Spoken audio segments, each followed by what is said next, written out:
Live, camera 2.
Well, hello there, ladies and gentlemen, and welcome. I hope you're all doing well. It's Friday. This is episode 178. This is a very special Friday night episode. We are generally just starting our 2 days off. And so why are we here? Well, we have a lot to cover. There is literally no way we could have taken 2 nights off. There's no way we could have done that.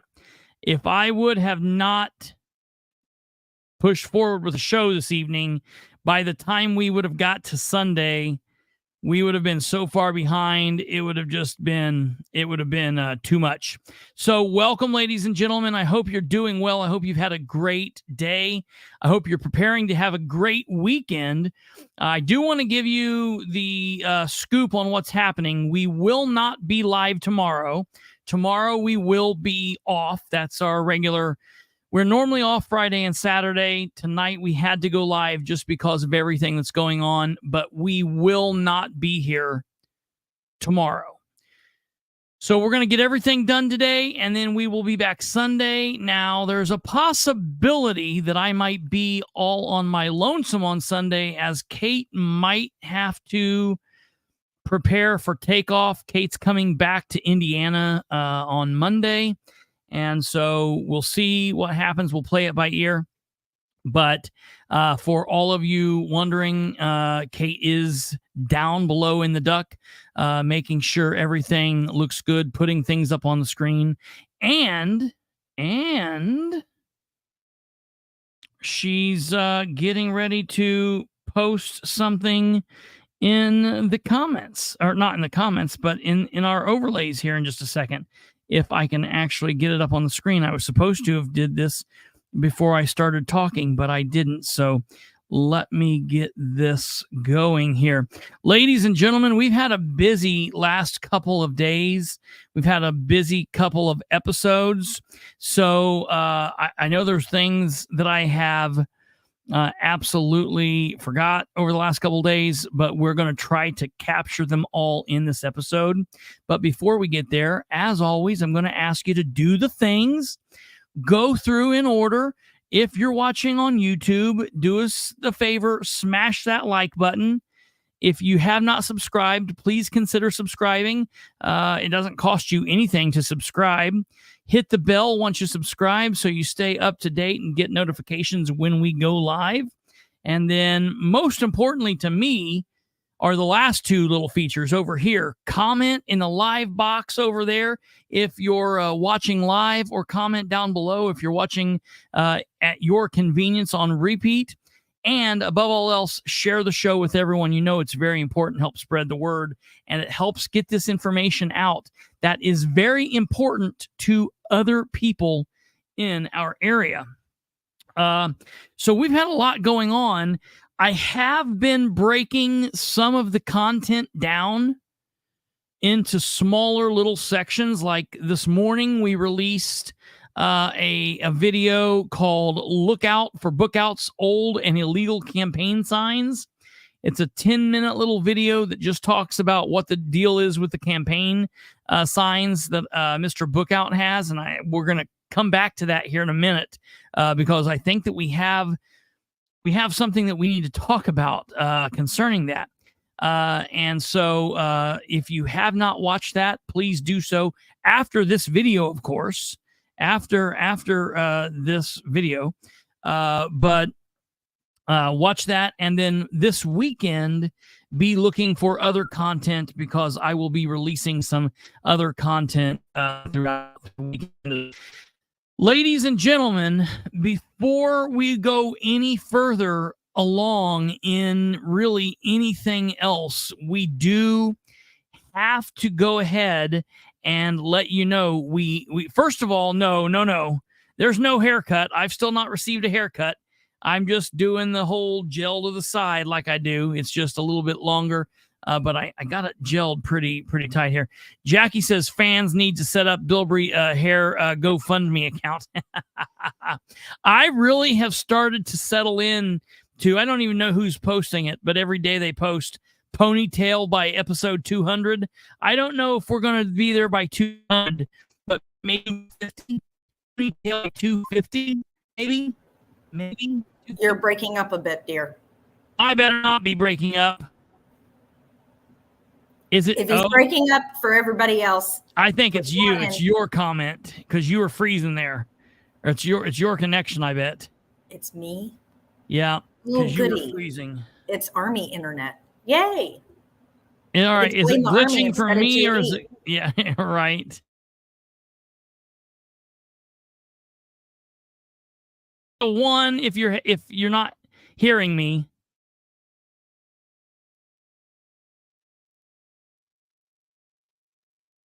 No. Oh, it's me. All right, stand by. What are we doing there now? Are we better? Are we better with the sound? Is it still glitchy? Okay, she's saying we're okay now. All right, sorry about that there, folks. She was glitching on my end, I was glitching on her end, and all of you people. So, all right. Here's the deal. Don't blame it. Don't blame it all on Kate. You're breaking up. All right. So it was me. I will admit it. All right. So here's the deal. Before we get going, they're saying too close to the mic. So, damn it. How are we doing sound-wise?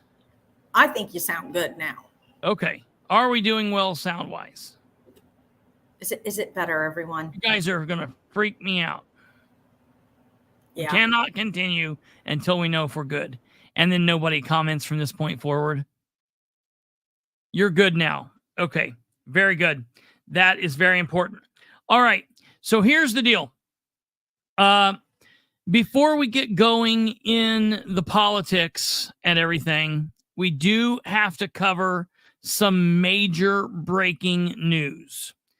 Now, for everyone that has been dying for an update on the fire story, not the Muncie Fire Department, but the Hamilton Township Fire Department. Do you all remember back? You'll have to remember back to December. Back in December 2023, broke story about the Hamilton Township Fire Department and the fact that they had realized that there was some money and some funds that had come up either missing or misplaced, or some funds had went out and they went to things that were questionable. Well, I covered that story and I told you we would be following it. And then, like a loyal legion of followers, everybody that is tied to that fire department in one form or another, they messaged me. Some of them messaged me weekly. Some of them messaged me daily and would say, do you have something? Do you have something? And I would constantly say, no, I've got to wait on the state police. I'm waiting. You know, it is what it is. Now, if you recall, one day last week, I started talking about this again. I had received a little bird in my ear telling me that something was getting ready to pop off. I didn't know exactly what, but I heard we might be getting close to some breaking news. And today, that news came. So to bring you all back to what we're talking about, Hamilton Township Volunteer Fire Department. It is one of the townships in Delaware County. It's one of the, I might be wrong because I look at it differently. Hamilton Township is my area. That's where I was born and raised and kind of ran around. And I always looked at Hamilton Township as being one of the premier volunteer fire departments in Delaware County. And now, look, for those of you that have been around the fire service and all of that, maybe I'm completely off my nut. Maybe that's not right. Maybe they're way down the ladder or something. I don't know. Maybe it's Salem Township or maybe it's Monroe Township. I don't know. I just always thought that Hamilton Township was like a pretty prestigious, of the volunteer fire departments, it always seemed to be, to me, the most put together. Like they did the most kind of training, and they always had a lot of people willing to volunteer. Okay, Timothy's saying it used to be. Okay, well, that's going off of my younger years kind of knowledge. So, this is kind of like my home area. I had a relative that was the fire chief there, Bob Randall. For all of you old people, you'll remember Bob Randall was there and was involved with the fire department for years and years. And I've had a lot of friends. I've had a lot of friends that have been through there. I'm a Delta Eagle, man. This is my area. I went to Royerton for a couple of years, then I went to DeSoto. But this is my area. Always have went out to the hog roast that they have out there every year, and everything that goes on. I've always just been a part of Hamilton Township. So this really hit close to home when I heard that they were experiencing some serious goings on, and that the former fire chief there and his wife were being looked at for the possibility of maybe misappropriating funds. Maybe they were, just outright stealing money. So that seemed to be a concern. And when we broke the story back in December, where we were at that point, they had been escorted off the property. They had been removed from their duty, and they were not involved with the fire department anymore. It was Chief Douglas Firestone and his wife,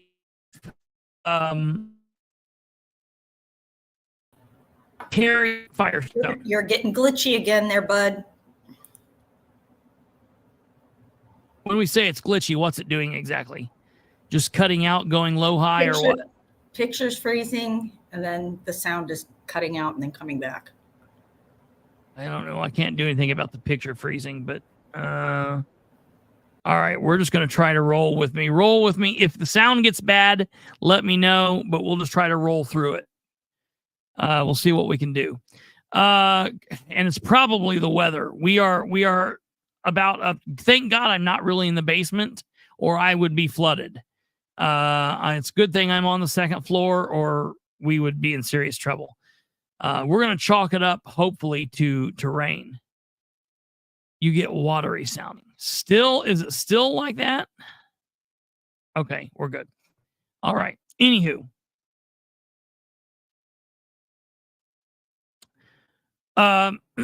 So when you get close to the mic, it gets worse.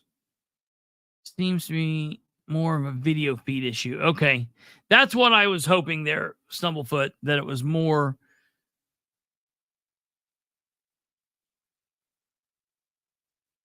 Just noticed it here. Old people are now known as young seniors, middle seniors, and seniors. I like it, Jackie. All right. So we announced that they had been removed and that the state police was looking into it. Well, we can now announce, ladies and gentlemen, that as of 10 a.m. this morning, Friday, April 12th, 2024, Doug Firestone and his wife, Kerri Firestone, have been taken into custody. Okay, very, very important here. They are on the screen there. They have been taken into custody. They were arrested without incident, and they were jailed in the Delaware County Jail. Both of them were formally charged through the Delaware County Prosecutor's Office on 4 counts of various crimes relating to theft or fraud. Count 1, level 6 felony theft or conspiracy to commit theft. Value of property between $750 and up to $50,000. Level 6 felony theft. Value of property between $750 up to $50,000. Level 6 felony fraud. Loss between $750 up to $50,000. And level 6 felony official misconduct. All right. They were both booked into the jail, and they both are sitting in jail on a $20,000 cash bond. A $20,000 cash bond for Kerri and a $20,000 cash bond for Doug. So they are sitting there, and it seems like they're going to be there for a minute. And this is, good news for those that have been wanting to see something happen. Now, the Star Press article came out, okay, and the Star Press released this. It said former chief of the Hamilton Township Volunteer Fire Department and his wife were formally charged on Thursday with stealing department funds. Of rural Muncie were each charged in Delaware County Circuit Court 3 with conspiracy to commit theft, fraud, and official misconduct. According to an affidavit, the money was stolen after Douglas Firestone was appointed as the department's chief, and Kerri Firestone was named the department's secretary treasurer, both in 2021. After Kerri Firestone's appointment, the department's financial bookkeeping measures of records were abandoned. All right, that's very important to hear that. Now, something that I don't know a lot of you have seen, and we are going to go through, I do have the actual PC sheet. That's the probable cause sheet. Now, this guy and his wife, they were arrested on warrant. So the PC sheet was not filed with the jail. The PC sheet was actually filled out yesterday when they were charged. The prosecutor's office then requested a warrant, and that's how they were picked up on. So I'm going to show you guys.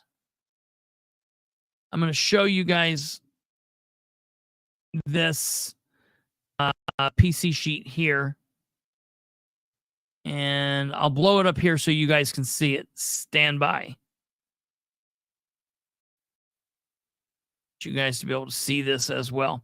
Okay, can you see this on the screen? Okay, there we go. All right, so I'm going to be off screen for a second. I'll be reading this, Kate. Let me know if there's something that comes up. All right, Delaware County Circuit Court 3. Of course, there's all those counts: conspiracy to commit theft, fraud, and official misconduct. And this is on Kerri Firestone. The undersigned deposes and says, upon information and belief that Kerri L. Firestone has committed the offense of count 1, all those charges again, count 2, count 3, count 4. Okay, so this affiant is an investigator of the Delaware County Prosecutor's Office. Ron Halbert, the state police, he's a master trooper detective. Ron Halbert is very thorough, a very good investigator. I've known Ron Halbert for a very long time. And he is the person who handled this. Okay. So let's go through this. Obviously, Doug Firestone became chief of the Hamilton Volunteer Fire Department in Delaware County. While he was the fire chief, his wife, Kerri, was appointed secretary of the fire department near the end of 2021. Shortly thereafter, fire department official bookkeeping measures and records were basically abandoned. Doug and Kerri each assumed control and possession of the fire department's multiple credit cards and bank accounts as part of their duties. It appears that Douglas and Kerri Firestone had exclusive possession of the fire department credit cards and banking accounts. That is absolutely insane that it would just be those two people, a husband and wife, and that there would be no accountability there. A review of the fire department's 2022 through 2023 credit card records, banking records, available receipts revealed multiple personal expenditures by and for both Douglas and Kerri Firestone. The purchases and expenditures were made by both Douglas and Kerri with fire department credit cards and banking accounts. The personal expenditures appear to have taken place between the time of approximately December of 2021. So they didn't wait. They started right as she took over, and December of 2023. So that's a 2-year period. On or about December 31st, 2023, Douglas and Kerri Firestone were removed from the office and terminated from the fire department following the discovery of the aforementioned personal expenditures.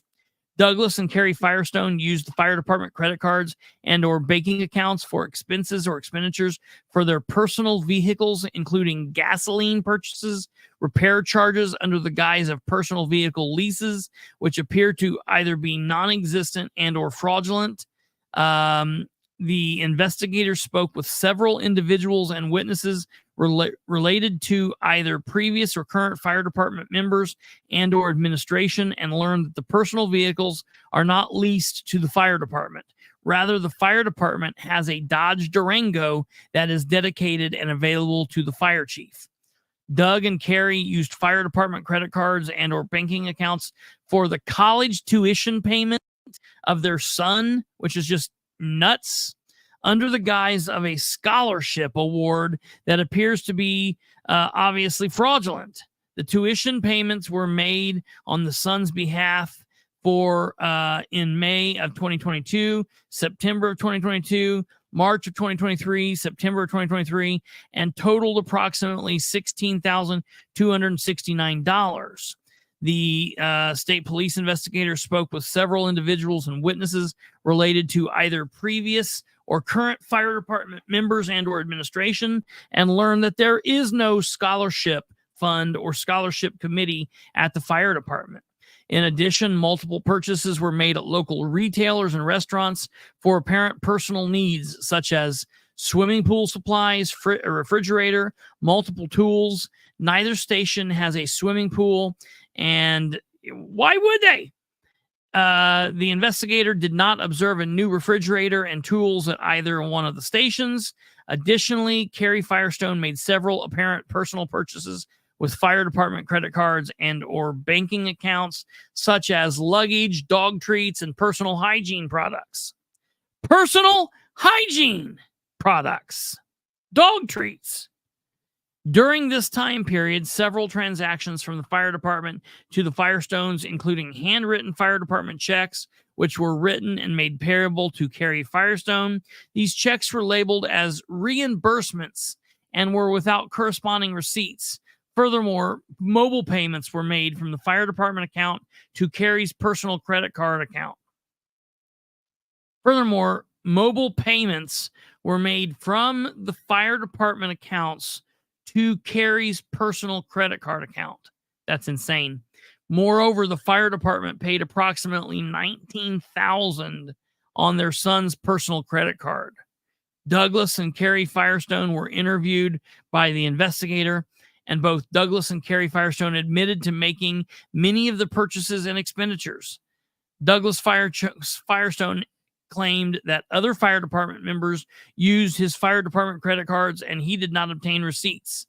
Douglas also claimed several of his purchases and expenditures were for the fire department business and he did not have anything to do with the finances.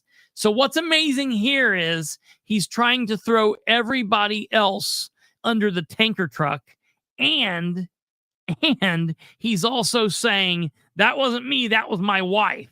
So not only is he trying to like literally sink the rest of the firemen there, but he's also saying, nope, she did it. That is absolutely gross. This man is despicable and disgusting. All right. I just blows my mind. Kerri Firestone claimed that all of her purchases and expenditures were for legitimate fire department business and purposes. However, when confronted with specifics, many of Kerri's answers and or rationales were illogical. Well, of course they were. Of course they were. I affirm under the penalties of perjury and the foregoing representations are true to the best of my knowledge and belief. All right. So here we go with that. That is the probable cause sheet from the prosecutor's office. Okay. That's next going to then take us into the charging information, and essentially the charging information is the same. It's just a little bit broken down to fit each of the specific crimes. So we have count 1 here, theft, conspiracy to commit. Then we have count 1, conspiracy to commit theft. Count 2. Oh, this is Douglas Firestone. Sorry. Douglas Firestone, count 1, conspiracy to commit. Douglas Firestone, count 2, theft. Douglas Firestone, count 3, fraud. Douglas Firestone, count 4, official misconduct. And then that then takes us over to the same for his wife. And both of these people are charged exactly the same. And his probable cause sheet is identical to hers. So I have had people asking me if these two individuals, if they were arrested and that was on video. Okay.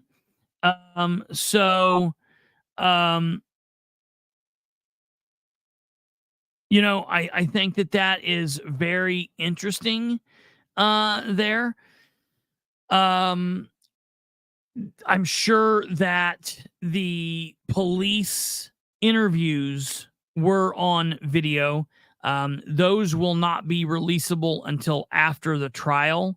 And I'm sure that their arrest would quite possibly would almost guaranteed to be on police body cam footage. But again, that would not be something that would be releasable until after the trial. So we will try to get those if and when that is possible. Oh, hey, look, a water dropped off. We will try to get those videos, but it will be a while until we get that. There's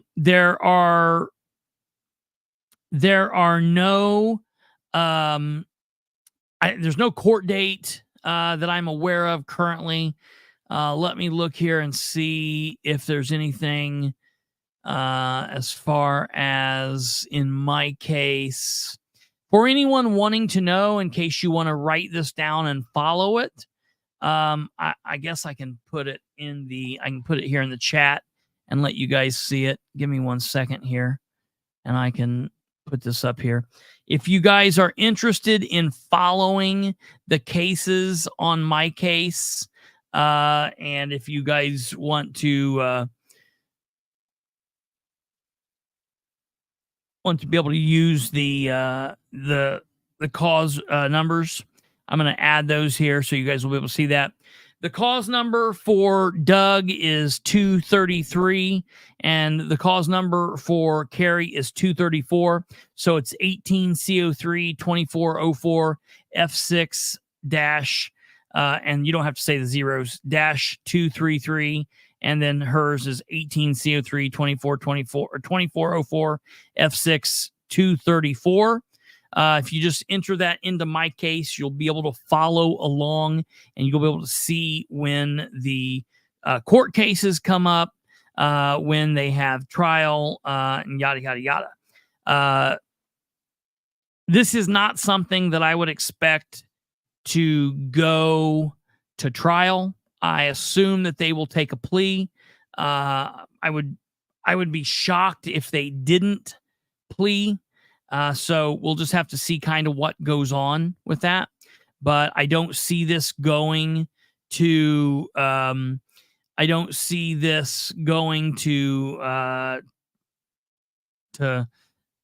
trial. I would be shocked. And yeah, as Cody is saying there, this is not something that is going to have any kind of a date for a moment. So yeah, it's not there. I was talking to a source of mine in the Delaware County justice system, and it's pretty much an open and shut case. So for what's going on here? For any amount of jail time, yeah, I'll be honest. If this is for everybody that's right now following what's going on with Jamie Knowles, that's the big thing going on in Clark County, Scott County, down there in that area.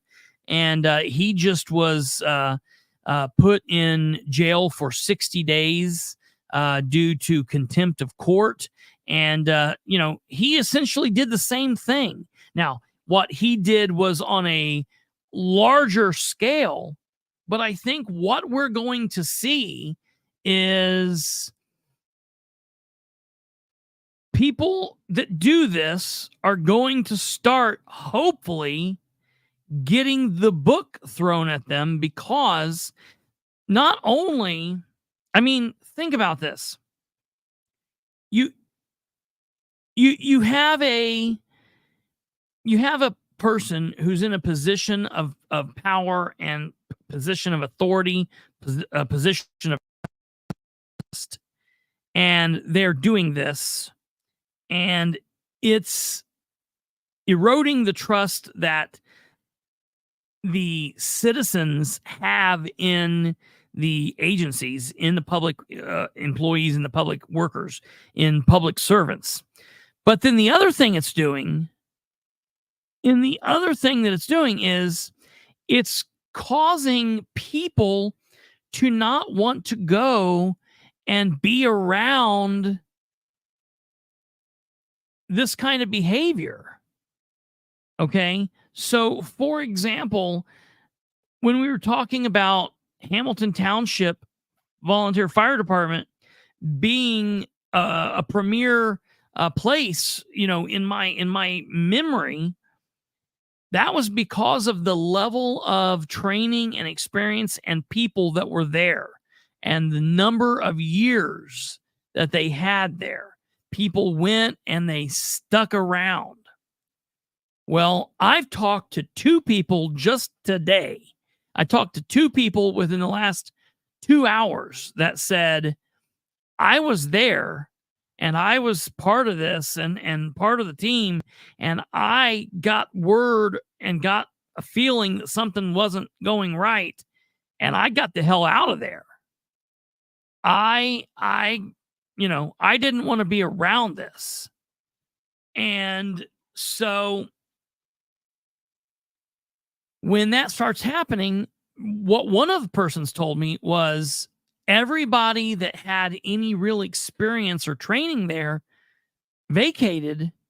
And essentially what happened was the Firestones started getting in younger people and people that would not question him or her and would look up to him or her. Now, what else does that sound like?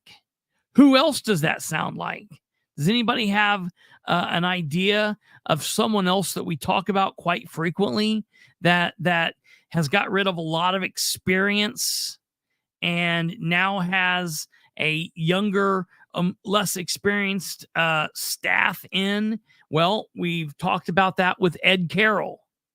Look what's going on in the Delaware County Auditor's Office. All right. Ask yourself, what's happening there? All right. We're going to talk in just a few moments about this forensic audit that might very well be coming Delaware County's way because of the actions of the auditor, Ed Carroll, or the inactions of the auditor, Ed Carroll. And they've lost a lot of people. They've lost 10 people there in a year and a half. All right. But that's not all. Is there anyone else that we talk about? What about this guy? What about the Sheriff John Sproles down in Henry County? Ladies and gentlemen, over the course of the year and 4 months now that he's been in office, he's lost about 115 years worth of experience in his office. And now he has young guys in, young girls in, people that are underneath him that are younger than him that look up to him and think, "Oh, he's a god. Look at him. He's the end all be all. He's so cool." And they're going to follow in his footsteps. They're not going to question him. Sarah, right here. I'm glad I left there before all of this happened. Right? Right? Brock said it's ran by kids now, and that's the thing. I don't know, other than the two people that I've talked to today and what you're saying there, I don't know anybody that's there. I used to know every single person there. I don't know who's there now. I don't know. And I'll be honest. And I understand that some people have, their favorite chiefs and they don't like other people and they do like people, but then they become chief and they don't like them. So I'm not trying to get into any big cat fight game, but the last time I knew that it was really worth a damn would have been around the time that Tim was there, and I just, I don't know how long. Tim, how long ago did you leave there? All right, right there. Tim was an amazing fire chief. That's the last time I knew that Hamilton Township was worth a damn. And when Tim left in 2020, okay, man, I didn't realize that. Now, it goes further than just these two, Bet. And that's the thing. I've heard several people say that I've heard several people say that they feel that this is going to be a bigger story, that there's more to this. There's more to this. Now, I don't know if that means there's more people or there's more money. I certainly hope if there are any of you guys that know something, please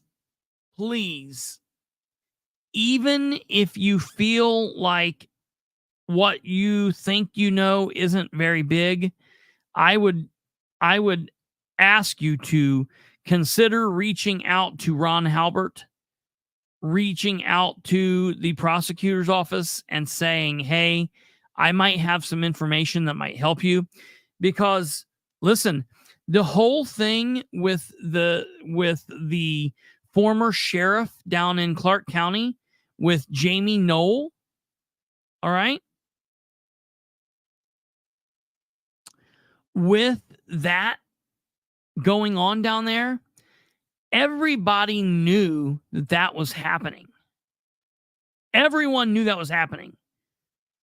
Sheriffs make good money. The elected sheriff makes good money.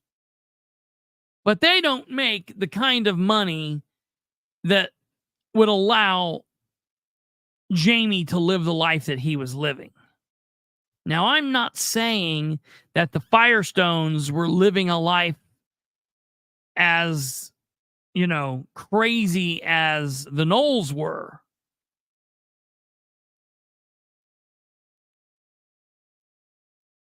That being said,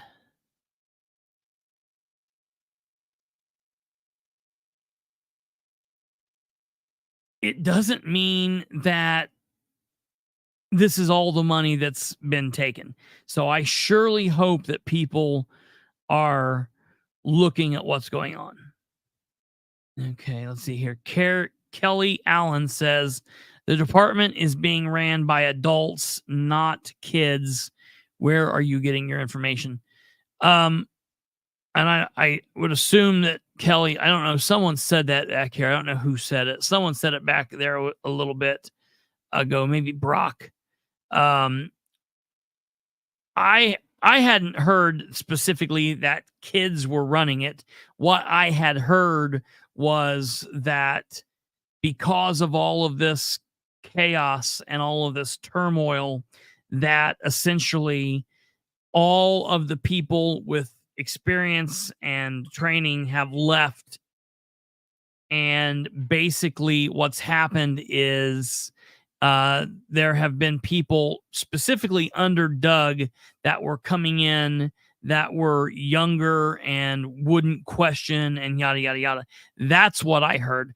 That's not to disparage the fire department now. I'm not blaming anybody that's there. Look, Hamilton Township needs people there, and I'm sure that there are good people there wanting to do good work, but they are going to have to dig out from underneath this craziness. Anytime you have something like this happen, it casts a shadow on everybody that is there, and that sucks, but that's just what happens. Anytime, you look at what happened in the city of Muncie when the investigation came in and the FBI was there. Everybody got painted with that same brush, whether they were part of that or not. So that doesn't mean that the people who are currently at Hamilton Township are bad or wrong. It just means it's going to take a while for people's trust to be built back to a point where they're like, okay, everything's good. And so that's something that I think people need to understand. That was Doug's family members. They can close down and get a new name and new colors for their vehicles. I would say that would be a mighty expensive undertaking. And the fact that Firestone had no business being in the position he was in. That's the other thing. The yak. That's that is the other thing. I have heard so many crazy stories about Firestone since we broke the news back in December that I just don't know how honestly, I don't know how he ever would have been in a position to even be on the department just as a firefighter, as a volunteer firefighter, let alone rise through the ranks of what it would take to become chief there. That kind of shocks me, honestly. And so, it is what it is. You live and you learn, and you try to do better next time. I guess that's all that's there. So that's it for that. Basically, you've got all of the information I have now.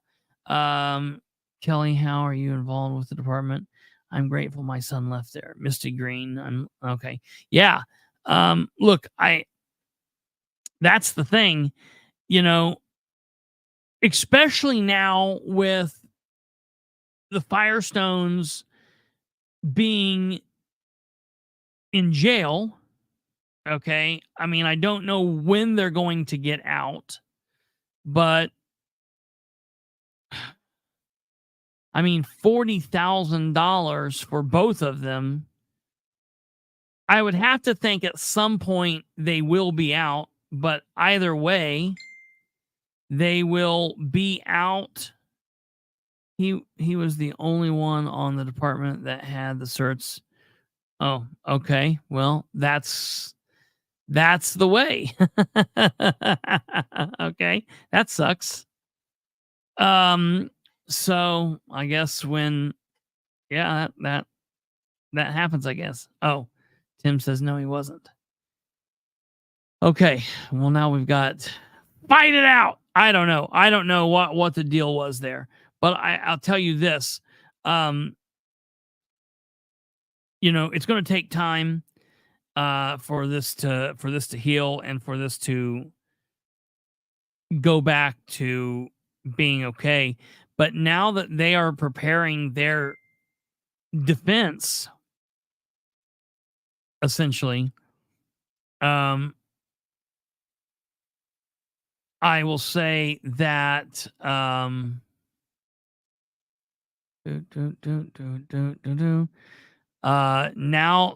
that that's they're doing that, I would not want to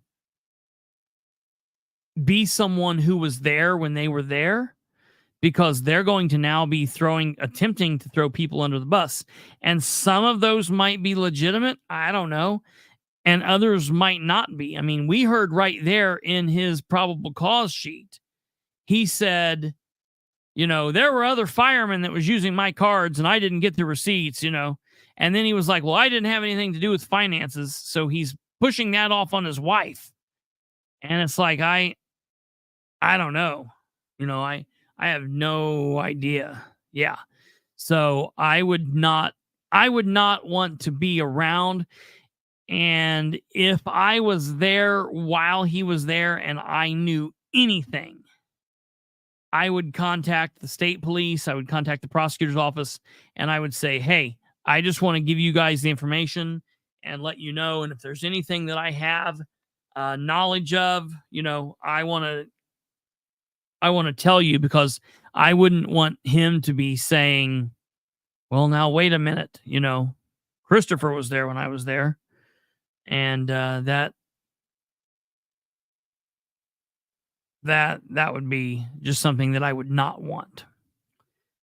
So, as I said back in December, we will be following this story. As anything else comes along, I will keep you guys posted. For those of you that are interested in this story, I would highly recommend you subscribing to the YouTube page. Follow along on our YouTube. The YouTube is the Political Spotlight on YouTube. It's very easy to find it. It's very easy to connect with us. I know some of you are using Facebook, and that's fine. However, Facebook can be finicky, and sometimes things work on Facebook and sometimes they don't. So it's just very questionable on whether or not something actually is going to, it's hit and miss there on, more or less. So just keep that in mind. However, the YouTube will always be good. It is beneficial to it's beneficial for you to connect, subscribe, and do all those things. Kate has it up there, the YouTube link, youtube.com/at the political spotlight. So keep that in mind. All right. I thought I'd ask about their personal lives since they were using our money on their personal lives. Hey, Stumblefoot. I think that's a good question. You maybe when the court comes around, you could write a victim impact statement. See if you could get your victim impact statement in there and be like, hey, they were stealing some of our money. I feel like a victim here and I would like to be heard.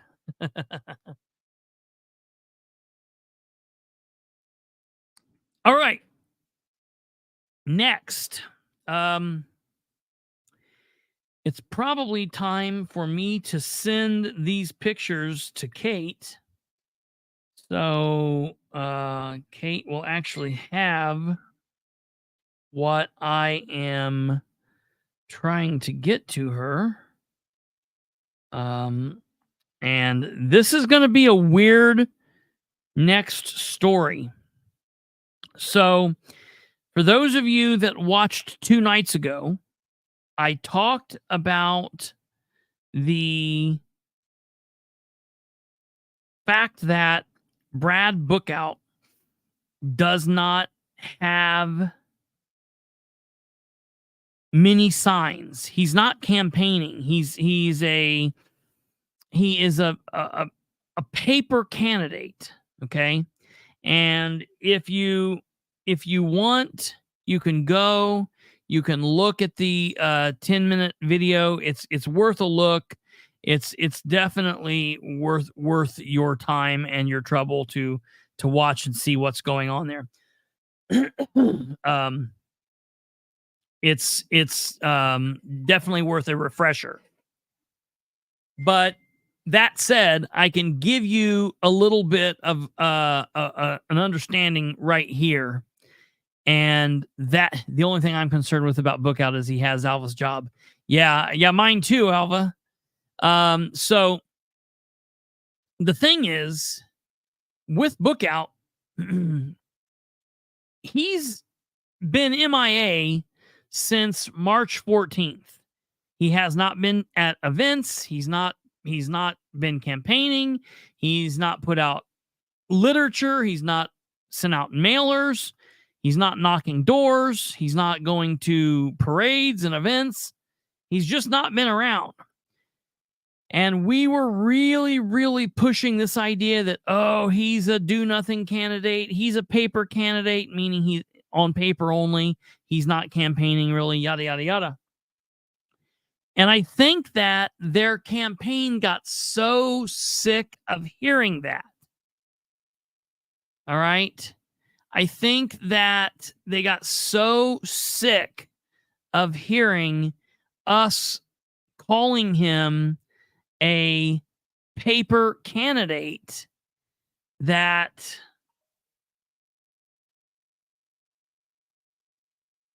they said, hey, we need to do something. And I think what they did, I'm going to be really honest, I think they dug around in the memory vault. I think that they found 15-year-old signs from when he ran for county council back in 2006 or 2008. 2000, whenever it was. And I think that they're putting those up. Now, they don't have 500 of them. They don't have 300 of them. I don't even think they have 50 of them. I think they have 10, 12, 8. And they went and they put these up in very specific strategic areas where people can see, like, oh, there's one, there's one, there's one. Okay. And if you recall, what happened? Uh-oh, something happened. She's giving me the finger. If something oh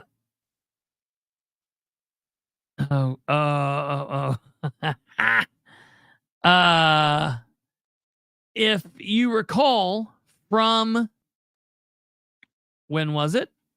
2 nights ago. The signs don't have the disclaimer, or they do have the disclaimer, but the disclaimer does not comply with state law, so they're illegal. Okay, first and foremost, the signs are illegal because they do not comply with current state law. And they don't say anything. They don't damn it. They don't say anything other than book out, Bradley book out, Delaware County Council, period. That's all it is. That's all it says. That's all that's there. All right. Here's a copy of this sign. There's no disclaimer there, period. Now, you might say, well, the disclaimer's at the top. No, we looked at all that. Just trust me on this. There is no disclaimer there. And we talked about this 2 nights ago. All right, we talked about this on Wednesday the 10th. Well, something odd has happened. We talked about that on the 10th. I put the video out, and the video releases at like 6 o'clock this morning. And something very, very odd happened.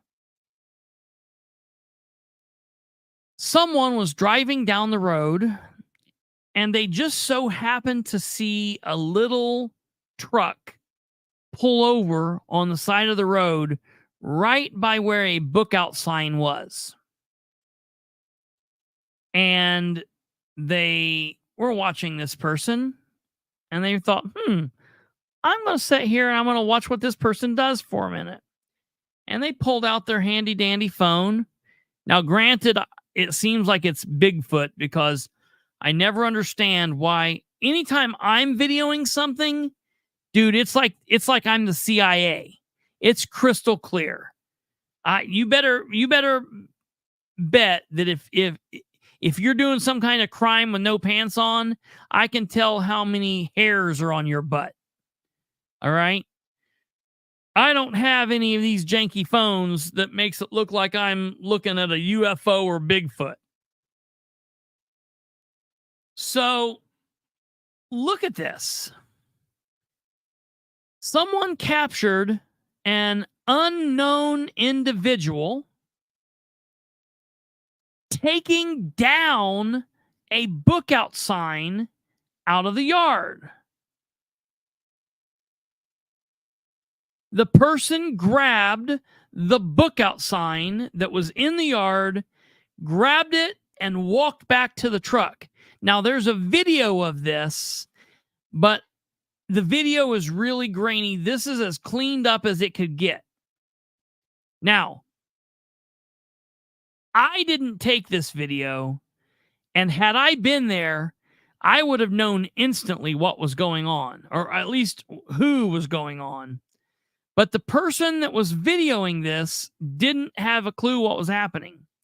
And they sent this picture and this video around to random people and said, hey, what do you think's going on here?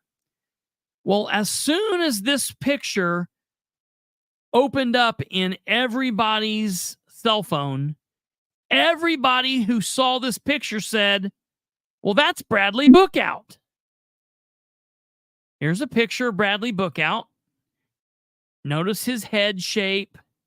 Notice his facial features. Notice his scruff. All right, here's a picture of Bradley Bookout. All right. Take a look at this. Now, I want to know. No, it's not illegal if it's his sign. You can take down your own signs out of someone's yard. So it's what you're not. I want to make sure that everyone's aware of what I'm saying. The sign he's holding there is a book out sign. All right. He's holding a book out sign.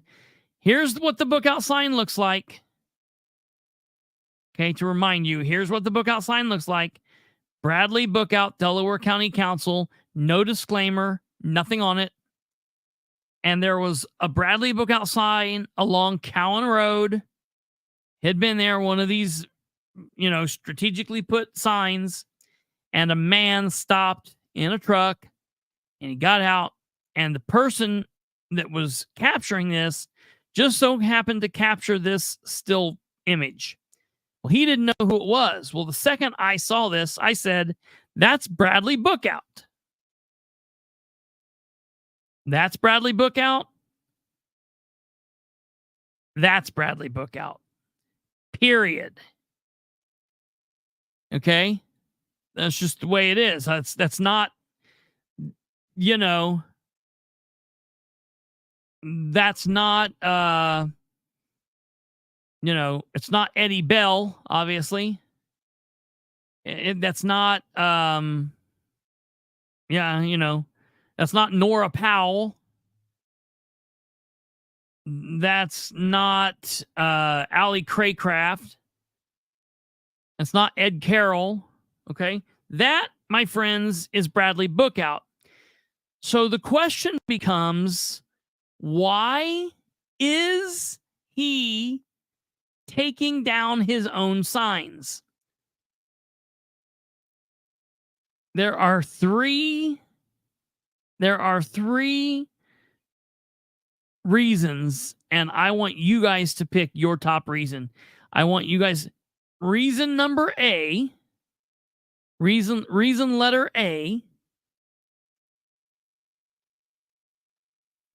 they don't have enough signs.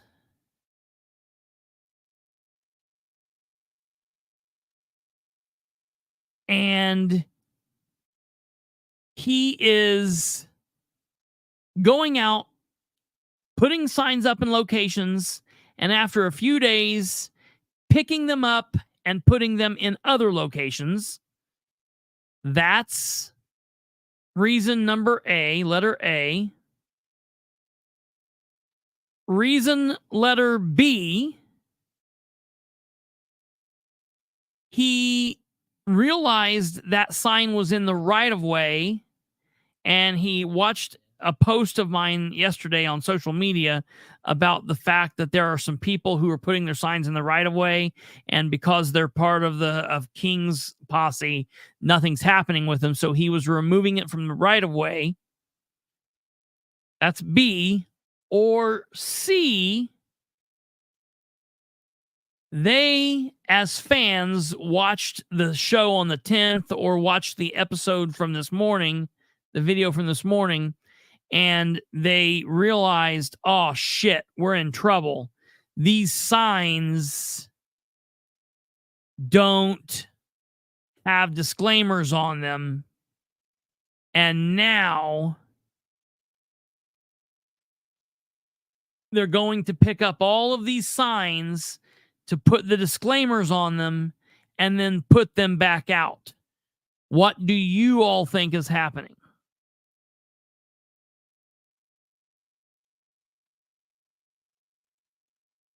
Can't you get him breaking law? He's not breaking the law. He's not breaking the law.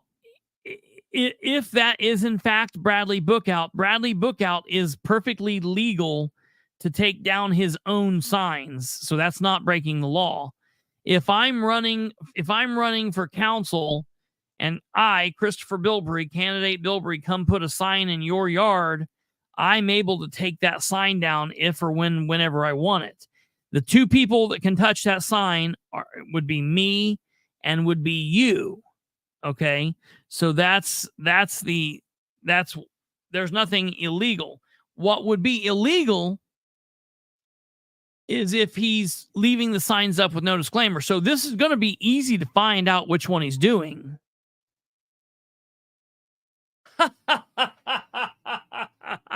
You know what, Alva? I was talking to somebody and that was going to be the joke. I was going to come on and say, breaking news, ladies and gentlemen. Bradley Bookout realizes that he has no chance and he has withdrawn from the election. Here he's out taking down his 4 signs. That's what I was going to lead with, but I literally forgot it until you just said that. So I'm so glad that you said that. That's funny. I just think it's interesting. And what's funny to me is here's the thing. If he is in fact taking these signs down and putting the disclaimer on them, it will be easy to prove that's what he's doing because I will be able to go by these locations and see the disclaimers now on the signs. So if tomorrow morning that sign is back up out there and I get out and it's got the disclaimer there, well, then that's what he was doing. And if that, in fact, is what's happened, I love that because that means he's a fan of the show. That means he listens to the show. That's amazing. Someone said, well, at least we're causing him to do a bunch of extra work because he's having to go back and get all of his signs. I said, dude, that's not a bunch of extra work. We're only talking about 7 signs. That's not a bunch of extra work. He's only got to go pick up 7 signs. But at least we would know that he listened and he's like, oh, damn, my signs are illegal. I better go pick them up and do this.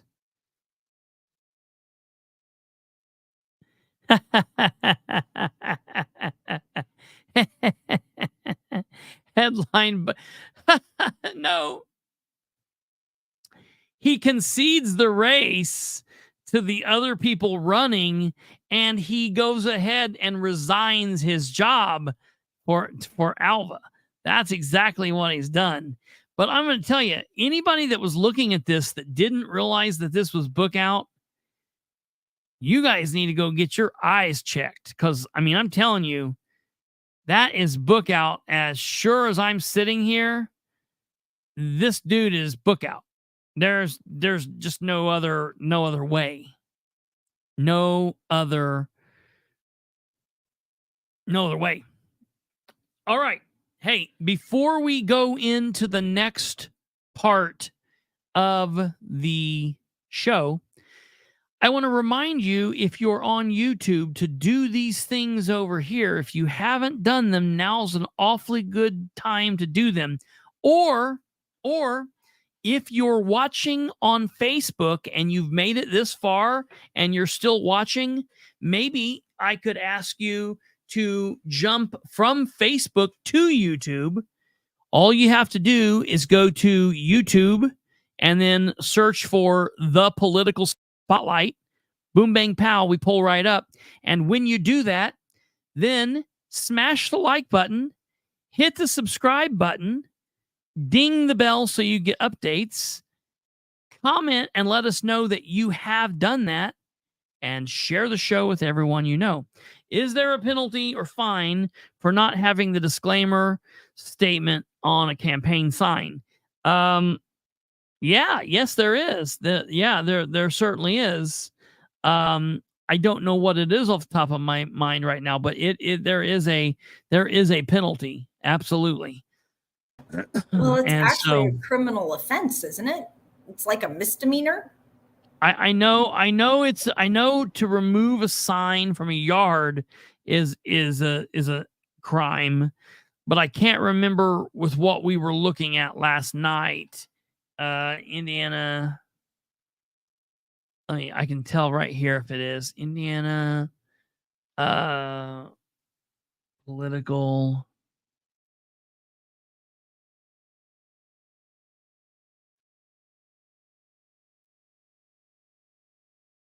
disclaimer requirements.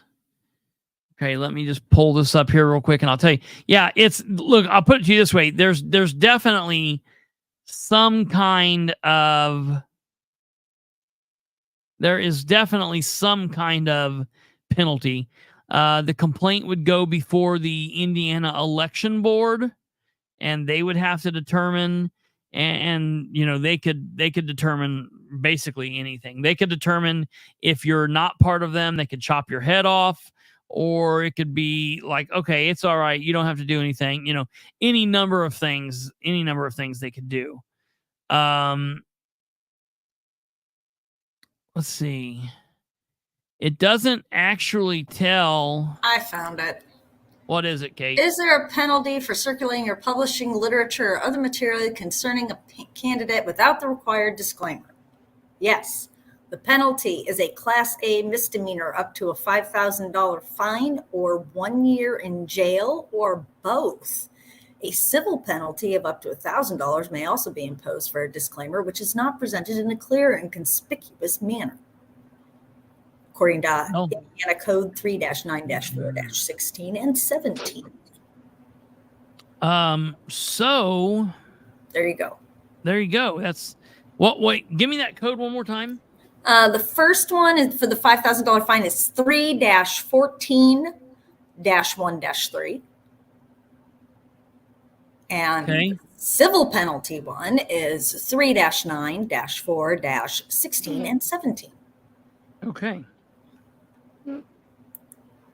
Well, this is why he pays me the big bucks, people. Yay, that's absolutely. You are the best producer there is going. All right. So from there, thank you for your questions there. I'll call as a disclaimer. That is 4-inch font. It's got to be 7-inch. It's got to be 7-inch font. I would say that's probably not the. I would say that's probably not the only time that Culp's been told that he's only got 4-inch font. I would say that's something he's heard multiple times. Okay, so moving on from there. I know it is sunshine. Yeah. Come back up here. It's 4:00 where she's at, or what time? 7:00. It is 1916. Yeah. So see, she's still got a couple of an hour and a half or so of sun. So yes. Yeah. This is the second bright sunny day that I've had since I've been here. It rains every day. It's been raining every day since Tuesday. Yeah, since the day after the eclipse. Yeah. We are. Yeah, my son said Venice. The only reason that he can actually walk in the yard to take out the dogs is because there's grass on top of the mud. So it's kind of like floating and walking on a bubble of mud. Yeah, absolutely. It's a great time to be a duck. Yeah. Keep her there while I work on my tan. Oh my! Yeah. It's 50 degrees outside. It's sunny, but it's freaking cold. Look at me. I have a long sleeve T-shirt, a flannel, and I stole a hoodie from my kid. And I'm still sitting here right.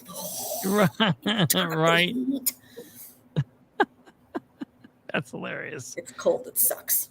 It's rainy and shitty in Seattle. I'm coming back to Indiana. I will bring some sunshine with me. You could maybe write some angsty type of grungy songs while you're there. Make some money. Just don't go anywhere near those shotguns. All right. So now on to the other story. And that, ladies and gentlemen, is this. Audit the auditor. No, not dealing with the situation in Madison County. In Madison County, we just need to elect Catherine Callahan, and then we won't have to worry about it.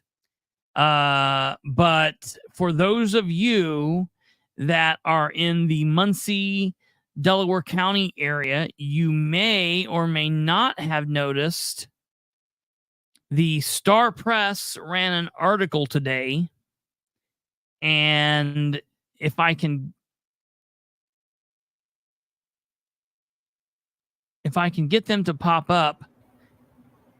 Oh, you just froze there briefly. Sorry. Kate, can you hear me?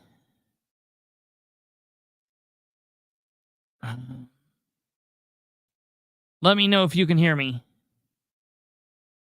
because I'm locked out on another screen. Can you see me? I can see you. I can hear you.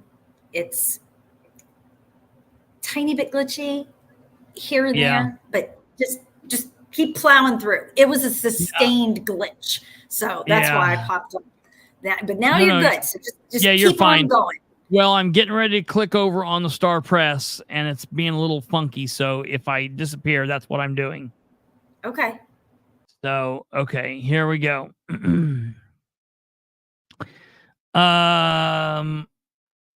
Yeah, here we are. This is the story that you all now need to know.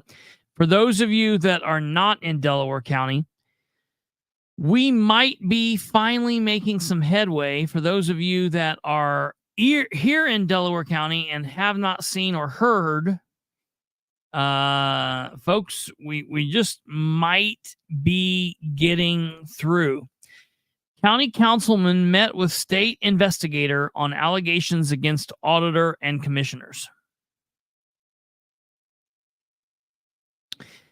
The call for forensic audit of 2 offices in Delaware County government is drawing interest from the Indiana State Board of Accounts. County Council member Ryan Webb, who called for such an audit in February, said last week that he planned to meet with Ed Wheel, Director of Special Investigations for the State Board of Accounts, on April 9th. On April 1st, Wheel had sent an email to Webb requesting a meeting concerning the operations of Delaware County Commissioner's Office and the County Auditor's Office. Ryan, I appreciate you sending this information. Would you be available to meet and discuss these allegations? Wheel said in an email to Webb. The 2 men plan to discuss Webb's allegations and questionable use of tax dollars by commissioners and what he called chaos and failures in the office of Auditor Ed Carroll. Carroll responded to Webb's allegations last week after the Star Press published a story about Webb's request.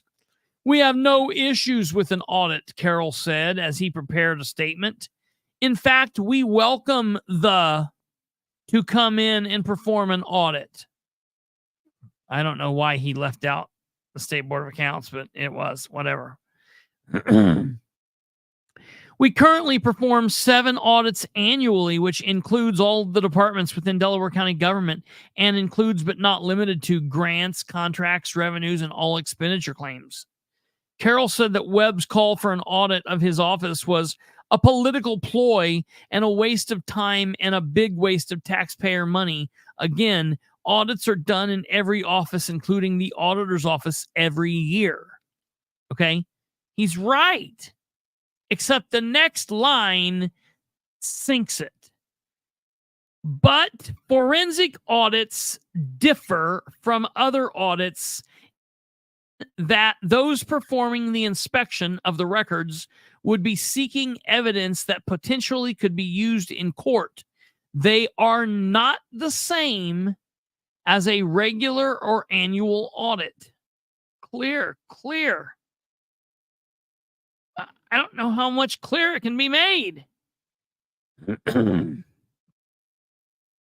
Carroll, who also serves as the chairman of the Delaware County Republican Party, and Webb have been at odds before. Absolutely. But that has nothing to do with the fact that Ed Carroll does not and will not do his job, that he, while he is on the clock, does the work of the political party, which is an absolute major issue. All right. The GOP has split in the county between its traditional establishment and a more populist group typified by Webb, who aggressively questions department heads about spending during county council meetings and has been openly critical of fellow Republicans. In the past year, the auditor's office has lost a number of experienced employees. Ding, ding, ding, ding, ding. Remember talking about that earlier? And Webb asserts that it has caused problems in the office's operations. In Indiana, the county auditor's office examines and settles all financial accounts and demands chargeable against the county. Former Chief Deputy Auditor Charlie Richmond, who said he was leaving his position as of Thursday last week and relocating to Texas, said the office has a lot of new people who are learning, but they have been working hard. Richmond has served as chief deputy for the previous county auditor, Steve Craycraft. Carroll said he plans to pay Richmond $35 an hour, mind you, to continue to help advise him in the operations of the auditor's office from Texas. What can he do from Texas? That's going to be nuts. Some county employees did not have federal tax deductions taken out of their pay during 2023. Sheriff Tony Skinner said that affected a few of the people in his department. Carroll said those employees who make a small salary with the county failed to properly fill out forms connected with the deductions. If they make money from a second job, the lack of withholding can cause them to not have enough money withheld to cover their tax. But that is not the fault of the auditor, Carroll went on to say. Of course it's not. Webb has also questioned the remodeling of the auditor's office in the Delaware County building, which he said the county council never approved spending for money for the remodel. That includes upgrades such as new paint, carpet, new conference room with a large flat screen TV, Webb said in an email to Carroll. Carroll responded, the changes in the auditor's office were necessary and important, as the flooring and carpet in the office would have been worn down to the point that it created a safety hazard for the employees and the general public. The auditor's office receives a lot of traffic from the general public inquiring about properties and property taxes and tax sales throughout the year, and maintaining a safe environment is important to protect the county. The auditor also told Webb that the office is upgrading its office software and reports to comply with the new GAAP accounting requirements, as well as help with accessibility issues to records. A training location was needed in the office for new and current employees to receive remote training on the new software that is being required because of additional requirements for audits. He also said the funds were paid from the unappropriated tax sale amount received by the county and had been sitting in the account for 3 years.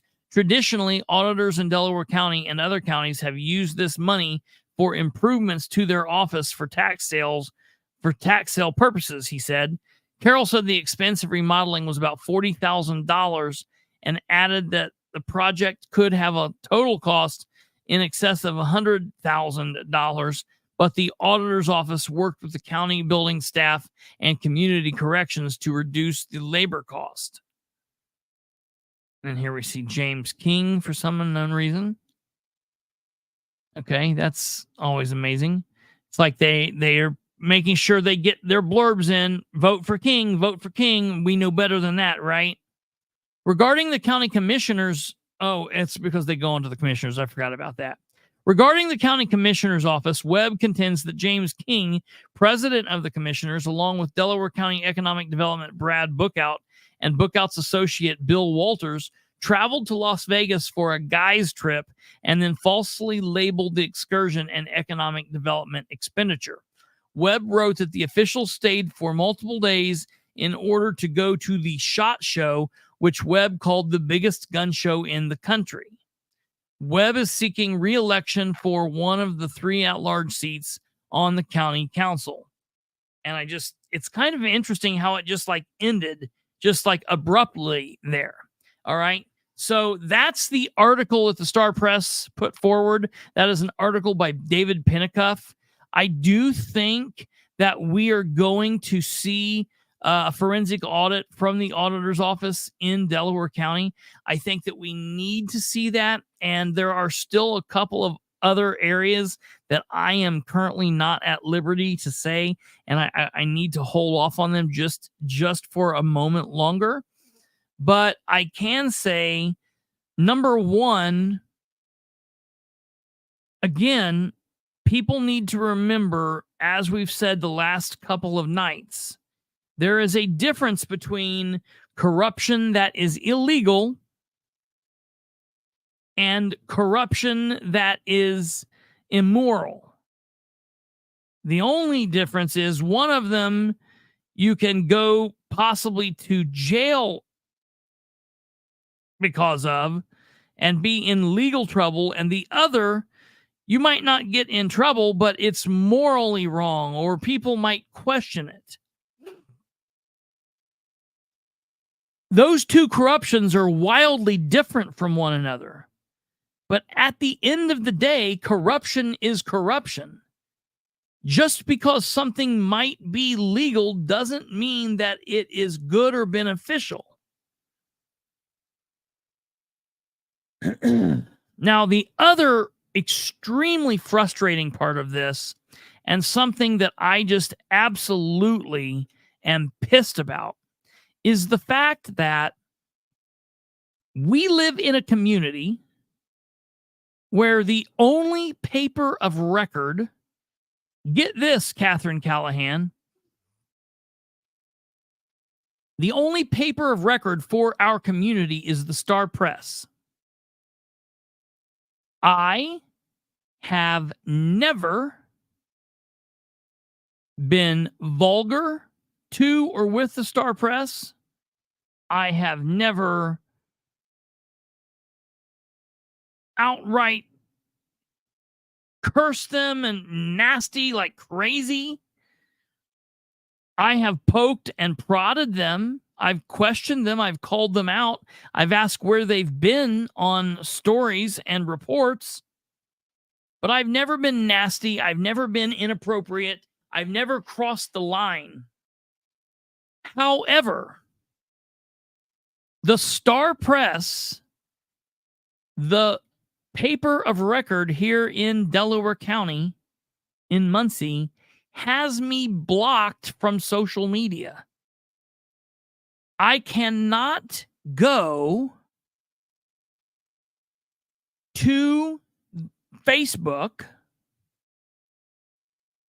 and I cannot type in the Star Press and have it pop up. It will not pop up. I've noticed this problem before in the past, and I've thought, well, we'll work around it one way or another. I can get to it by going to the website, but what it stops me from doing, essentially,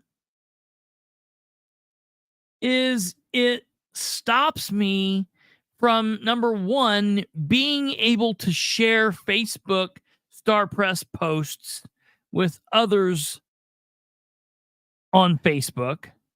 So if there's an article on someone's page like this, if Ryan shared this to his page and then I wanted to go share that, it would not allow me to. Why? That's nuts. All because I've asked them where they are on stories? All because I've said you guys need to do better? Yeah, Jeanette.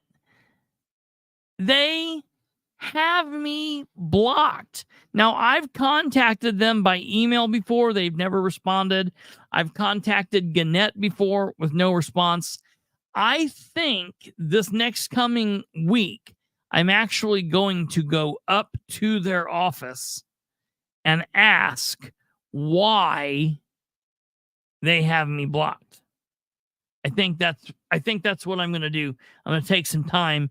I know that Doug Walker and I are not fans of each other. That's fine. I don't know why else though. So I'm going to go up. I'm going to find out what's going on. I'm going to have someone tell me because I think they need to unblock me. It's absolutely ridiculous. Will you visit the Star Press on the way to getting a haircut? But if you told them I watched you, they would block you too. Right, Jeanette. I'm telling you, Janet. I'm telling you, that's exactly right. It's gross. It's really gross. Matter of fact, let me see. I think they even have went as far as, let me check here. I haven't looked in a second, and I couldn't remember. Let me look here. Hold on. We've got another story we're going to talk about here really quickly, but I'm just checking something here before we do.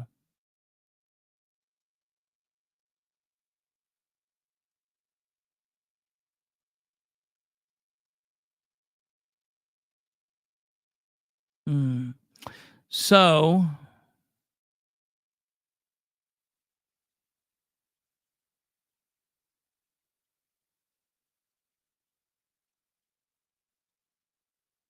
okay. Yeah. They've even got me blocked on Twitter.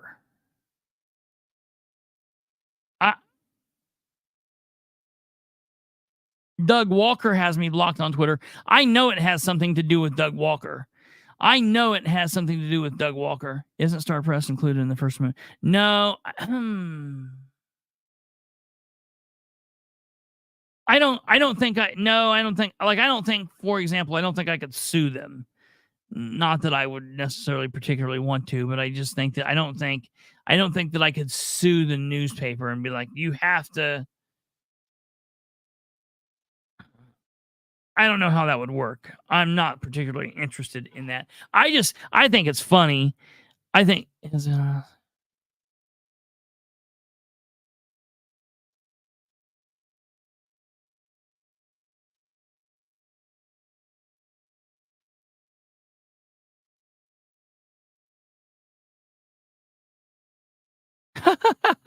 Stumblefoot. Alva said, it has been a while since you did this live, but when are we going to do another email night to see if anybody is responded to record requests? Like to check it on email.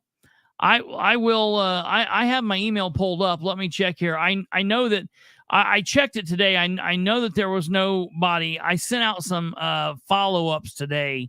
I sent out some follow-ups to a couple different places because specifically I'm following I am following up with what's going on in connection with the meeting that was supposed to take place yesterday. Janet, what do you think about that? I cannot believe that meeting did not happen. Matter of fact, there will be an episode that releases. Let me ask you guys. You guys tell me what you want. Well, I'll have it released for 6 a.m. tomorrow morning. Tomorrow at 6 a.m., there will be a quick little video that releases where it's me railing against the Redevelopment Commission for not having that meeting on Thursday. And it's going to be called Questionable Officials Cancel Meeting Ahead of the Upcoming Election. So be on the lookout for that. That will be out tomorrow. So definitely be on the lookout for that. It will be in the East Central Indiana politics playlist. as well as the Lookout for Bookout, but it'll definitely be there. Okay, so now here, the next thing that I want to bring up.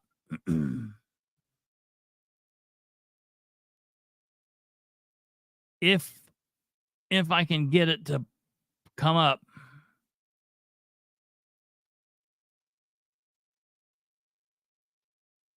Let me see here.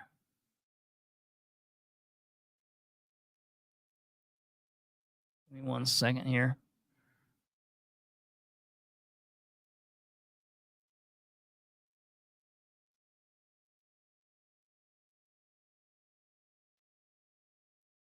Gotta look and see where.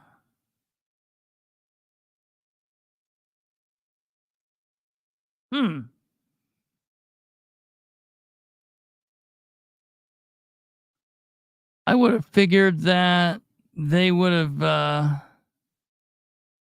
ran an article by now, but apparently they have. Hey, really quickly, while I'm getting ready to bring up this thing about the community crossings grant, I do have to take a moment and say, and I just absolutely was completely heartbroken by this. I did not know. I want to pull this up here and be able to show you guys. I'm kind of doing several things at once. Here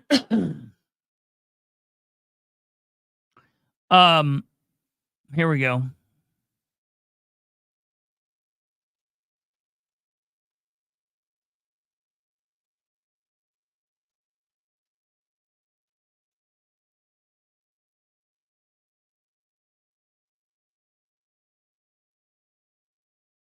No, I have not seen that Stumblefoot.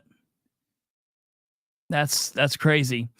Yeah, I do before we move on to the last story of the night, I do want to talk about this. Elden Pitts. Sadly, Elden Pitts passed away on April 1st. Elden will be missed in his little corner of the media world. And this is from the Newcastle Courier-Times. East Central Indiana lost one of its true media icons recently when Elden Pitts died on April 1st. Elden probably would have been the first to tell you the word icon is overused and would have been the last to claim the word as a personal description. He was, after all, a bass player, the musician in the background, the quiet, unassuming presence at scores of government meetings in Henry, Delaware, and Randolph counties. But without the bass player, the music lacks something. The performance falls flat, and the sound just isn't right. For more than 50 years, from as many as 4 different media outlets, Elden gave Henry County readers local government background they sought. He was a fair and balanced reporter with a keen understanding of the issues, no matter how complex. Elden told it like it is, said former Middletown Councilman Bill Harrison on a Sproul's Funeral Home tribute page. You never had to read between the lines. Some may remember him as Jay Dennis, the voice on the other end of the microphone for Newcastle radio station, but Elden had another radio passion. Elden served as the Henry County Amateur Radio Club as our secretary-treasurer for many years, Steve Benson wrote on the Sproul's Funeral Home tribute page. He sat next to me at the March meeting. He participated in our annual field day. We could always count on Elden to get us in the newspaper. The hams of Henry County will miss him. Others were avid readers of Elden's Henry County and Randolph County news. For this former editor, one of my biggest thrills was adding Elden to our team of correspondents at the Courier-Times. It was so nice to have him on our side. For years, he provided stiff competition for us with his Henry County reporting in the Muncie Star. I enjoyed many evenings sitting alongside Elden covering the same meetings. His insights and reactions were both educational and entertaining. Often following the meetings, we'd sit and chat for 20 minutes or more about what had just happened. He'd tell it like it was and call it like he saw it. But when the story came out the next morning, it was impossible to see how he felt. He was a true journalist through and through. But in all the conversations I ever had with Elden, I never knew he was a military veteran until reading his obituary. You see, Elden rarely talked about himself. He was always focused on the story of others, not his own. I also covered several events where Elden was the bass player. He was a very talented musician, and you could see his love of music in the way he played. But he was content to be in the background, to be that person adding the moment, not trying to dominate it. Henry County has indeed lost a true media icon. His loss is immeasurable, but heaven has gained the great bass player, and the legacy Elden Pitts leaves behind in his beloved corner of the world will always be just a computer click away through the thousands of stories now in library archives. They are just the way he'd like them, in the background, but always there to complete the picture and enhance the sound of the community he loved whenever people needed them. So that was written up by Daryl Radford of the Courier Times. And this, of course, is a picture of Elden Pitts. I've got to say, I've known Elden Pitts in two different ways. Number one, I first met Elden Pitts when I was like 16 years old, and I was playing drums, and there was a little event that I would go to every Thursday evening, and it was an open mic night type of a deal where various musicians would come together and they would sign up and they would get up and they would play. And they would pick a drummer and pick a bass player and pick a guitar player, pick a keyboard player, pick a singer, and then you would jam a couple songs or 15 minutes or whatever. And I played with various different musicians. I've played with lots and lots and lots and lots of different musicians throughout the years. But Elden, I had no clue who he was. And he was always quite a bit older than me. But we played multiple times together on those jam sessions, and it was magnificent. He truly was a world-class bassist. It was amazing because as the drummer, the drums and bass go together. They're laying down the low end. They're laying down the pulse, the backbeat, the groove, if you will. And we played in sync and played close together for many, many, many different nights and different songs, and laughed and had fun. It didn't matter that he was, all those years older than me and everything. It was very cool getting a chance to play with him and connect with him on that. And then, after a year or so, I started playing with the actual band that I was in, and I stopped going up there, and we just drifted apart. And then when I started covering Henry County back in 2020, the middle to spring to summer of 2020, Elden Pitts came up to me. He was there writing for the newspaper. And he said, "Hey, Mr. Bilbrey." And I said, "Yes." He said, "Do you remember me?" And I said, I can't say that I do. And he said, "We used to play." And I just cannot believe he remembered that. Like, I was a dumb kid. And that the fact that he remembered that, I remembered him as soon as he said it. It was awesome. Here's a pretty cool picture of Elden playing the double bass, which is just magnificent. He was a true musician, in the truest sense of the word. And I just completely loved and respected our friendship. And I will tell you, a lot of other news guys tend to take shots at me if they can and want to, say, "Oh, what you're doing isn't real, yada, yada, yada," whatever. But I will have you know that Elden always loved what I did. Elden watched frequently. Elden covered stories that I talked about frequently. He covered my run-ins with politicians in Henry County frequently, and he always did right by me. And he was I was a major fan of his. One time he said that he was a fan of mine, and I said, no, you're a friend of mine. And I definitely will miss Elden. One of the coolest pictures that he has that I remember is this picture from when he was a youngin'. He's up here on this train car. This is when he would have been young and dumb. This is him right here with this bass guitar. This is Mr. Elden Pitts long ago right here. And I always thought that was a pretty cool picture. There are a couple of other pictures here that are pretty cool. Here Elden is. And he kind of did it right. There Elden is. So yeah, I will miss Elden, and I'm glad that I was able to connect with him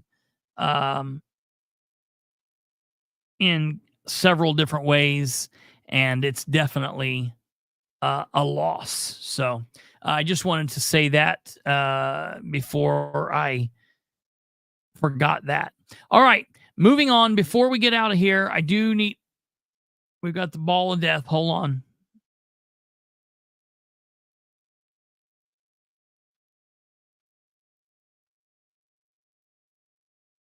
Hold on. Okay. I think we're back. Moving on. I do want to cover this really quickly. I think that this is a big, important story for Muncie, and I didn't want to let it go until Sunday.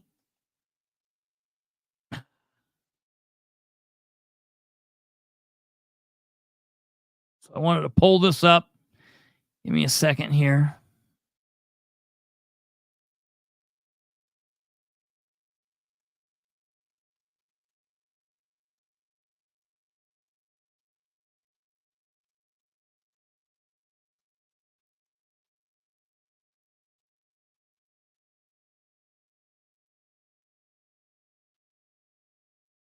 Okay. Here we go. Indiana Community Crossings Matching Grant. This is a big deal for a lot of communities, and it's something that we've covered a lot of in the last several years, specifically because Muncie has not received their matching grant for at least the last 2 years, if not the last 3 years. And each year there are 2 different times. And so that's a total of like 6, if not 7 or 8 times Muncie has missed out the ball over the course of the, well, that would be at least the last 2 years, if not the last 3. So this year, this just released yesterday or 2 days ago, actually. And so I wanted to check it. And when I did, I was happy to find that Muncie did, in fact, make the cut this year. So the Community Crossings Matching Grant, 2024-2 Community Crossings Matching Grant call for projects. The call for projects will begin at 8 a.m. Eastern, Monday, July 1st, and will close at 5 p.m. Eastern, Wednesday, the 31st of 2024. INDOT increases the Crossings Grant pilot program for 2024. Used to, it was $1 million. Now it's $1.5 million. So to be eligible, you must have an approved asset management plan and have closed out any old awards that were made prior to 2022-1. NDOT will release this pilot program at the end of the calendar year 2024. All other CCMG programs, requirements, and guidelines will remain the same. If you have any questions, you can contact. You can. Oh, it does say contract.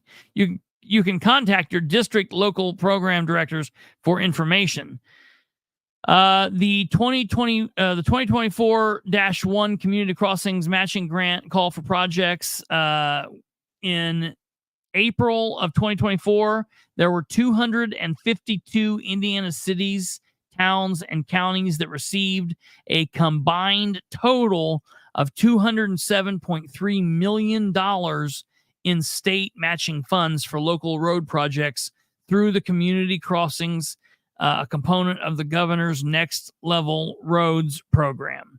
And in order to see the total recipients for this year, you've got to click on this here, and I want to show you guys who received this money.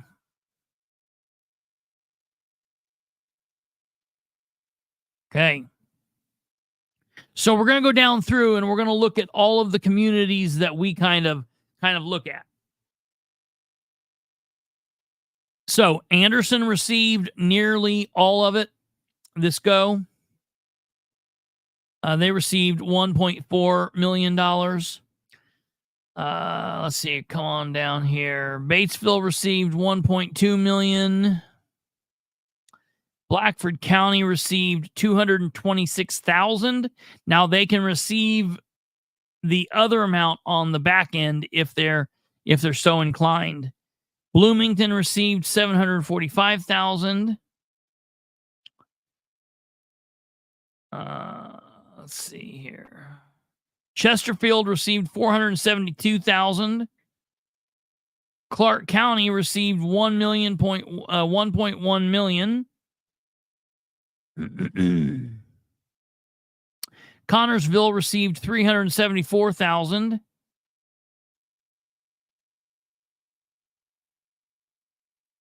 Delaware County received the entire $1.5 million. Delphi received $999,000.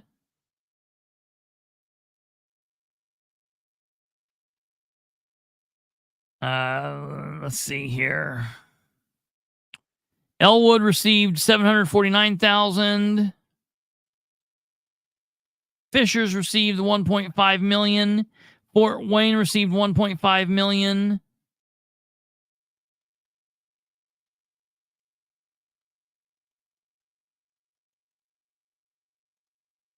Let's see here.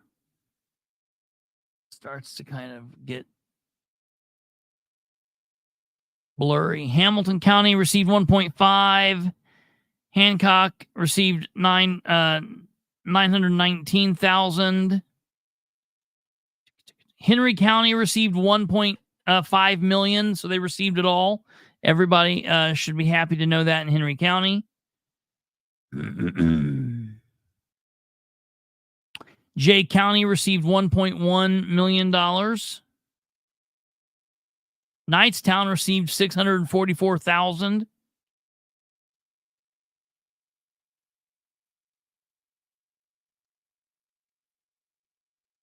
See. Madison County received $1.5 million. Marion $1.5 million.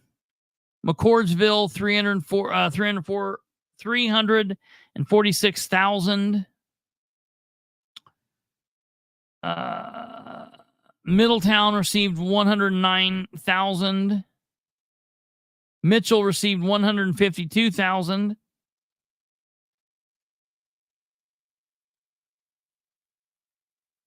Mount Summit $190,000.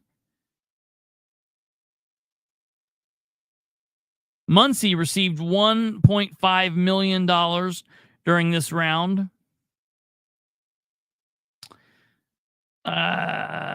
Newcastle, it appears, did not receive any money.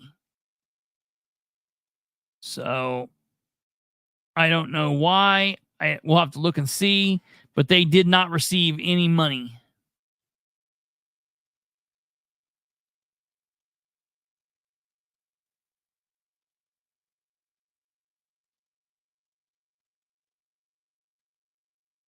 Let's see here. Randolph County received $1 million. Richmond received $320,000.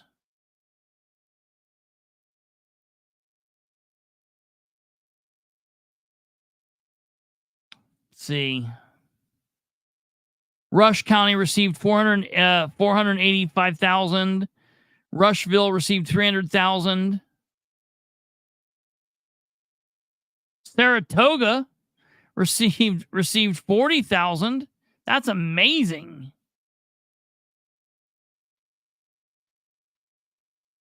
Shirley received $72,000.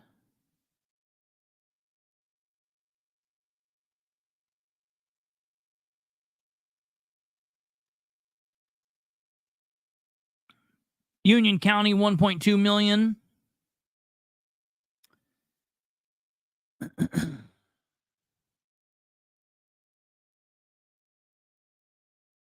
Winchester received $1 million.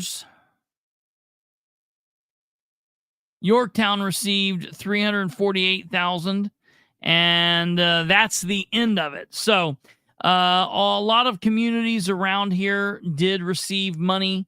I'm happy to hear that Muncie received money, and it's very interesting to know what's happened. I'm gonna have to get in contact with them and find out how we wrapped up the other projects, because I know we had several that were still out that they were like a ways away from being wrapped up. So I'm gonna have to find out.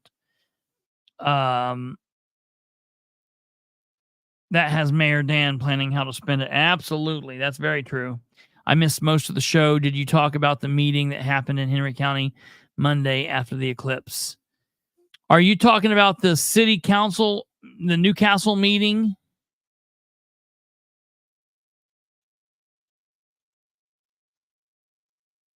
Lisa, if you're talking about the Newcastle meeting, no, I have to go back and watch that. I need to finish watching all of that before. It was only a few minutes, but I want to get it all watched before I comment. I probably will talk about what's going on with that going into Sunday. So Sunday night's show, I'll talk a little bit about that. Oh, I just see that, Kate. Your great-grandfather was an engineer for the Nickel Plate Railroad. That's interesting. Huh.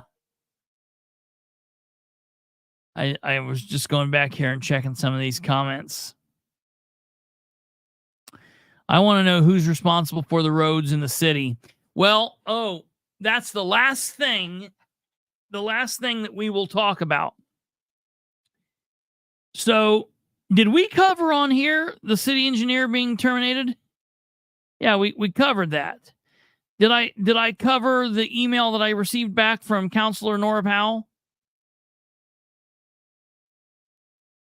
Okay. So, the other night we talked about, no, I did not listen to the Hogs. It's very hard to hear them a lot of times. Should I go back and listen to their episode? Do they have an episode that's worth listening to? I guess I should say.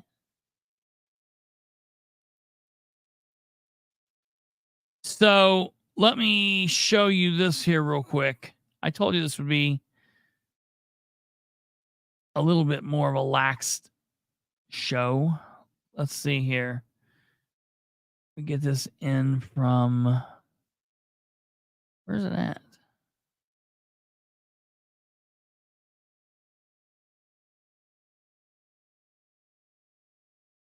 April.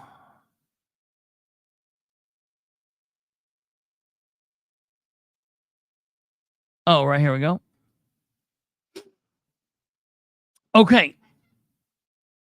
So, if you recall, the city engineer / street superintendent decided that he's now going to take another job. He's going to be a contract employee. The city of Muncie just figured that out. I found out about it before I think they wanted anybody to find out about it. We asked some questions and we had everything happen with the Board of Works. Well, the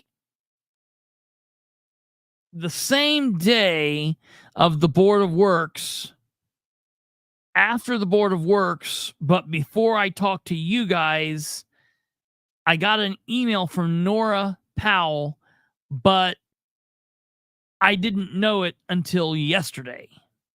So yesterday I was going through my email, and I want to make sure that I take you back and refresh your memory.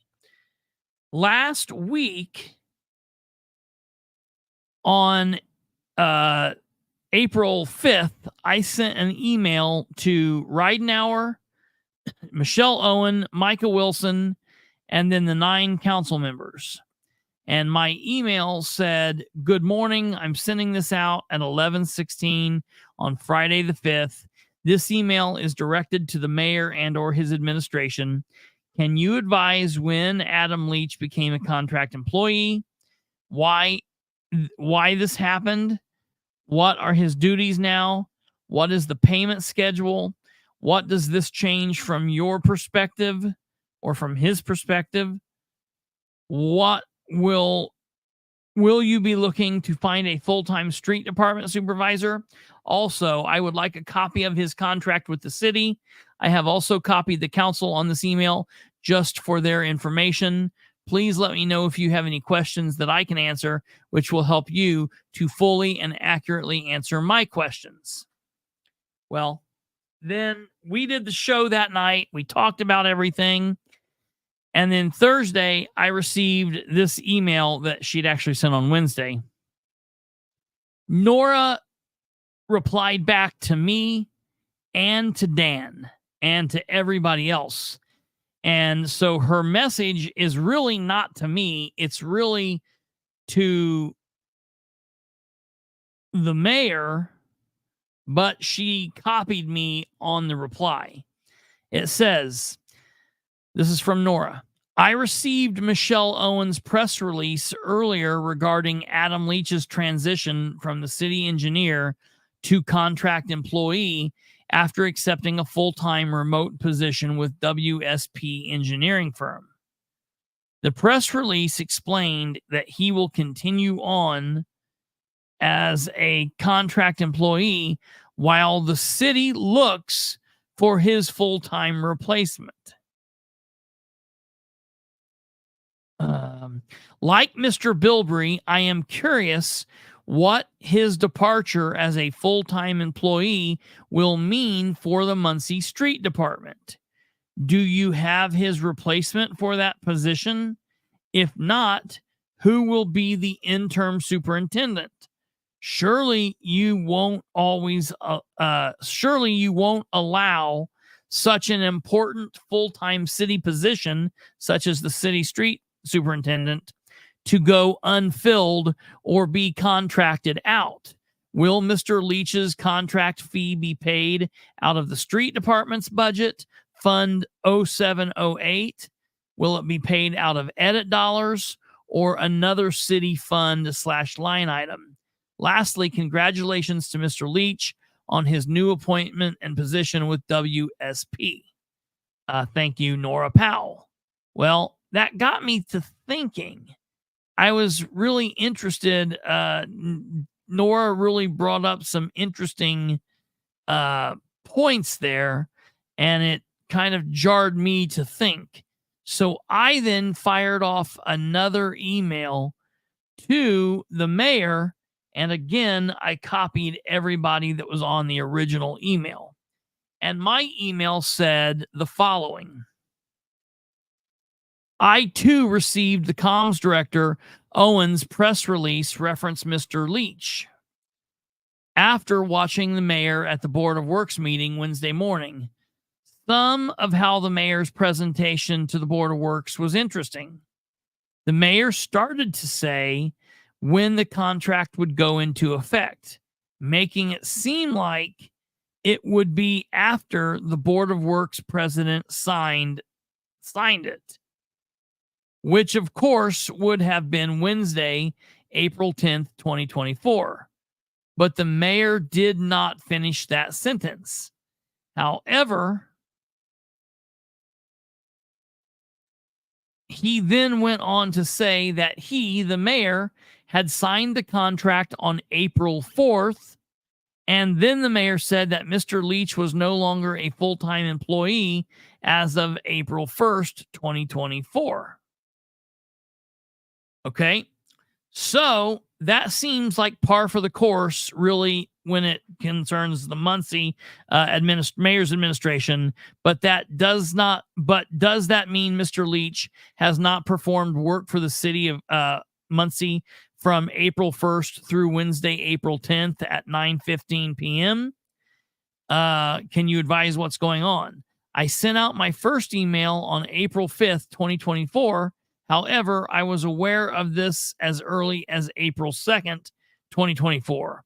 Someone sent me a Facebook Messenger asking me to look into it. Of course, the reason this is such a big deal hinges on what Counselor Powell brought up. And that's why in my email from the 5th, I specifically ask, what does this change from your perspective? Your being the mayor's perspective. The reason I ask this is because, as you may recall, I brought it to the administration's attention all the way back when Brian Stevens Hotop was the city engineer, street superintendent, all that time ago. And I was under the impression that the entire time he worked for the city, he had been a department head. However, I only later determined that he had been a contract employee. That then brought up questions like, how did he deal with punishment and or reward when dealing with union workers? How would a contract employee say terminate or even recommend that a full-time union worker be terminated? When Counselor Powell said, surely you won't allow such an important full-time city position to go unfilled and be contracted out, my initial thought was, well, that is exactly how they ran for quite some time with Brian Stevens Hotop. So this is curious. Lastly, like Counselor Powell, I am also interested in how Mr. Leach and how Mr. Leach's contract fee will be paid. During the Board of Works, the mayor said that he would be paid via edit. But then again, that is a go-to for everything. So I just wanted to clarify what was said. Lastly, I would still like a copy, as I said on the 5th, of his contract. Only now, after the 10th, the finally actually has one. I would still very much like a copy. Is there any way, Mr. Mayor, for the sake of transparency, you could just provide a contract for me? Or must I go through the daunting process of the city's once easy, now not so much record request process? Over and out, Bilbrey. And so that's what I emailed them. And as of 11:12 p.m. Eastern on Friday, April 12th, I am still waiting for a response from Ridenauer, Michelle Owen, Deputy Mayor Ivy, Michael Wilson, or all of those people. So I have not heard from the administration. So we will wait. We will see. I have a bunch of other record requests. I have records requests for in Henry County, in Delaware County, in Madison County, and the city of Muncie.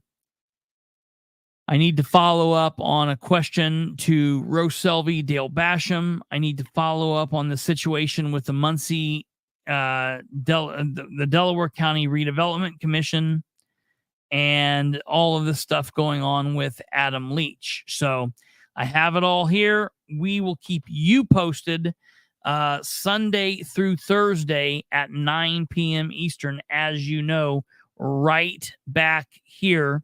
We will be off tomorrow, but we will be back Sunday, the same bat time, same bat channel, God willing. And I hope you guys have a wonderful, wonderful weekend. And then we'll look forward to seeing you guys on Sunday. Please share the show with everyone you know. Help spread the word. If you can, do some of these things before you go. If you haven't already, like that like button, smash that like button, do whatever you do there. Please share the show and ring the bell. And we will see you guys all next time. Good night. Goodbye.